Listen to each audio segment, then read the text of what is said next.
Reći, zašto podržavate poeziju Samopomoć? Ja sam bila na Dvotočki kad je predstavljena ova knjiga Dosta.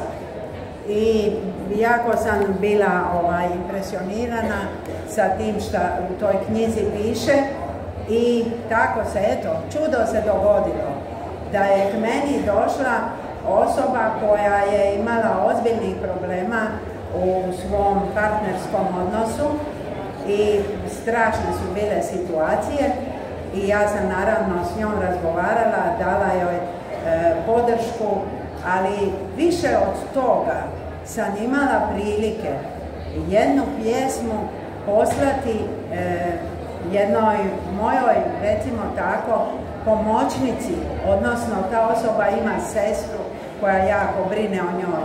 I ja sam joj poslala tu pjesmu i rekla sam joj, slušaj, ja sam napravila što sam mogla, ali mislim da je sve što sam ja napravila i rekla, da sve piše u ovoj pjesmi, pa te molim pročitaj tu pjesmu.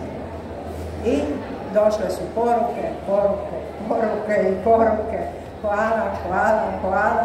I ja sam rekla, dakle, znate, čovjek napiše 1000 rečenica, jedno je proza, a drugo je stih. Svi se mi sjećamo nekih pjesama, svi se mi sjećamo nekoga ritma, nečega što pobudi jedna emocija koju donese pjesma.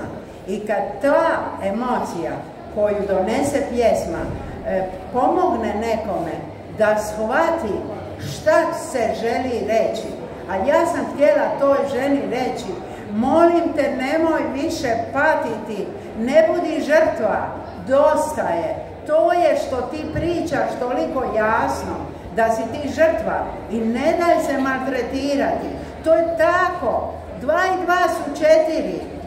Zemlja je okrugla, voda vrije na 100 stupnjeva. Eto, i to se, sreća moja, svidjelo doktorici Ani Klikovac i onda je nastala ta suradnja. Ja se i sad ježim, čitala njezine pjesme i mislila kako će to biti divno da od svih tih psiholoških korisnih stvari koje piše i kolega i mnogi psiholozi bolji od nas dvoje, neko napiše to u stihu kao samopomoć. I hvala. Evo, ja mogu reći samo hvala.